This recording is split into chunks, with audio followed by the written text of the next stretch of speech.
The German armored column rumbled through the French countryside. Up ahead was an almost labyrinth-like mess of hedges and rows. The farmland was becoming the site of the first battle between the Normandy invasion force and German defenders. Precious time had been lost already, as Hitler, fooled by Allied intelligence, had refused to send his armored reserves. If he'd acted faster, the thousands of tanks and armored vehicles would have likely repelled the invading Allies back out into the English Channel and to their inevitable deaths.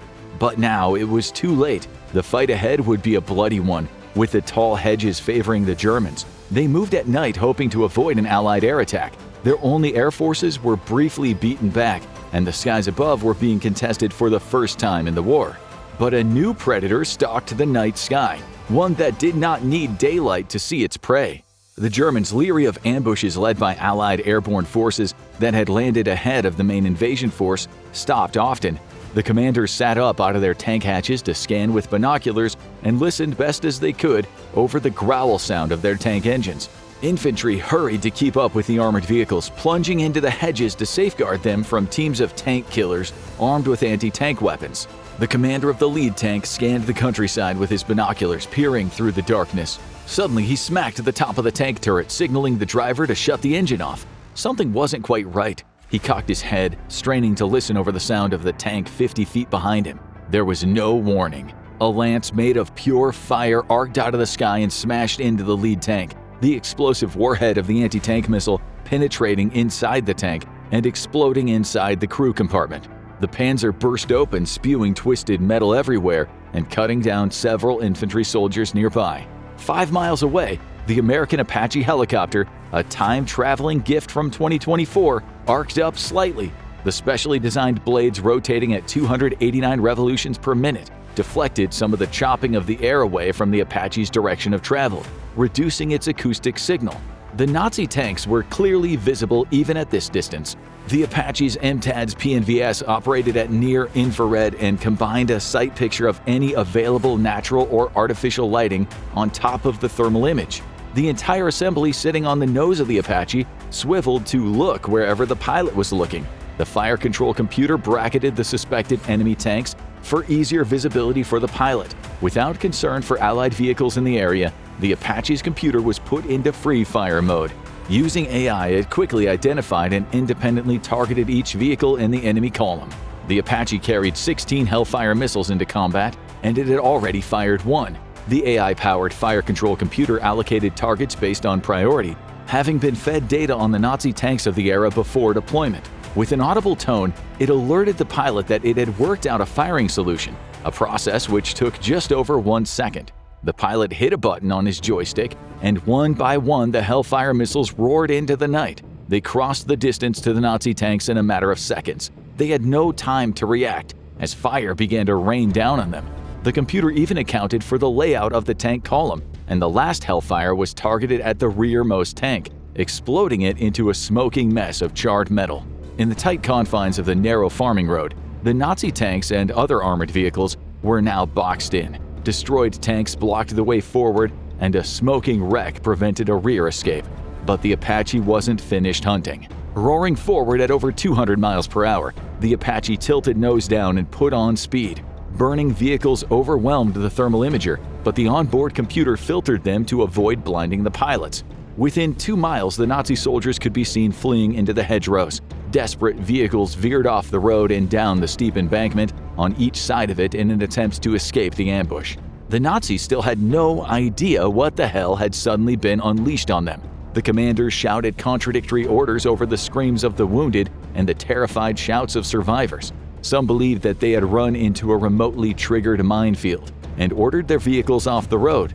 Others thought that they were under artillery attack and ordered their men to flee to the nearby fields. Neither order would change what was about to happen as 21st century cutting-edge American attack helicopter technology swooped down from the night sky.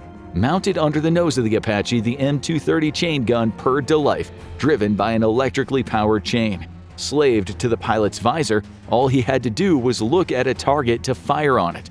The cannon began punching out 30mm high-explosive rounds at a rate of 625 rounds per minute in loud staccato bursts.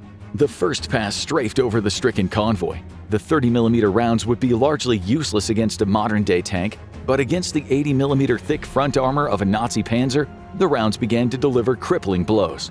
The explosive rounds punched through the thin turret armor and mangled the soldiers inside. Armored half-tracks fared even worse, the Apache's cannon leaving them a smoldering wreck. Despite being initially overcome by shock at the high-performance American aircraft that seemed to defy gravity, some of the enemy soldiers recognized the threat. A small number returned fire with heavy vehicle-mounted machine guns or rifles as the Apache's dreaded cannon came around for a fresh attack.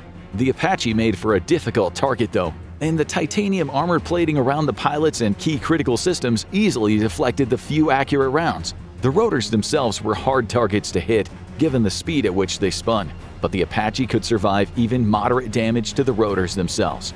Its best defense, though, was a blistering offense backed by extreme speed. Before the enemy gunners could adjust their fire, the Apache was already soaring past them. Impossibly agile, the helicopter could turn on a dime and even fly backwards. Its nose-mounted cannon spat out hot death at a steady rate at any Nazi brave or stupid enough to stand and fight. It wasn't long before the convoy fell silent, vehicles either dead or abandoned, and the few brave souls who tried to return fire turned into fine clouds of pink mist by the high-explosive cannon rounds. Nazi soldiers fled into the nearby fields, jumping into bushes and any cover that they could find. Somewhere up above, the Apache still hunted, its black paint making it invisible against the night sky. But the fields below were as visible to the American pilots as if it was a brightly lit noon. The Nazi soldiers' heat signatures clearly visible up against the cool ground. Back in the pilot's own time, the Apache had excelled at exactly this type of combat. Many a time a friendly convoy or patrol had wandered into an ambush by Mujahideen fighters. The new generation had been taught by hardened veterans of the Soviet-Afghan invasion. They used this knowledge against the Americans who once had supported them. Expertly camouflaged amongst the rocks and scrub, the only hint of an ambusher's position was the dust kicked up by the rifle or machine gun he was firing. It was hell for the troops caught below, often desperately firing up at barely perceivable targets. But one single encrypted radio call and minutes later, a pair of Apache helicopters could be on station overhead, spelling doom for the would-be ambushers.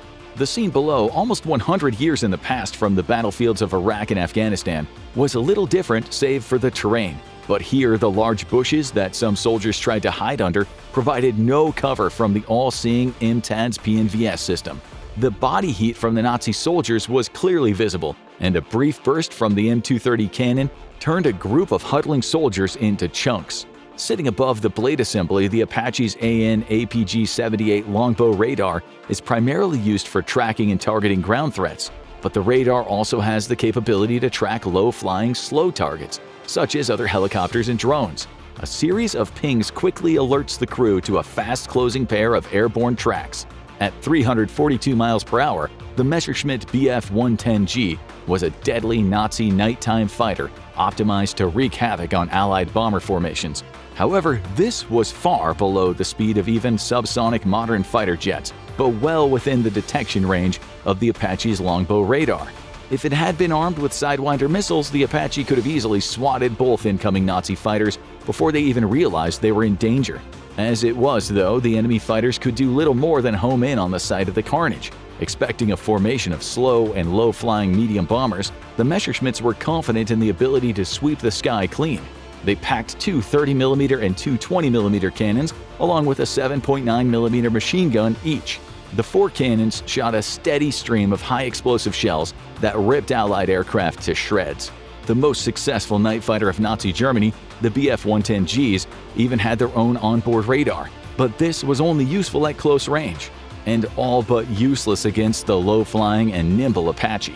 Backscatter from the ground swamped the Bf-110G's onboard radars, which had zero capability to process the incoming data. They were only suitable for tracking large bomber formations. Even then, they still needed to be vectored in by larger ground-based arrays. The Apache's computers could easily track the two incoming fighters. The Americans briefly considered attempting the first air-to-air kill of an Apache against an enemy fighter, but quickly changed their mind. While technically possible, given the helicopter's advanced targeting and tracking systems, it was a risk too great for the Second World War's only modern-day attack helicopter. The Apache finally broke off its attack, The nearly 10 minutes it had spent overhead had resulted in the near total destruction of an entire enemy convoy, numbering at 40 vehicles. Nearly 100 enemy soldiers had been killed in the attack, and if the Apache had been kitted out with its 76 Hydra rockets, the destruction would have likely been far worse. Peeling off and heading to the sea, the Apache would be refueled and rearmed for another nighttime attack tomorrow. The American attack helicopter couldn't win the Second World War single-handedly, but it could hit hard enough and precise enough to make a conventional victory a certainty. Now go check out What If a Squad of Navy SEALs Time Traveled to the Revolutionary War, or click this other video instead.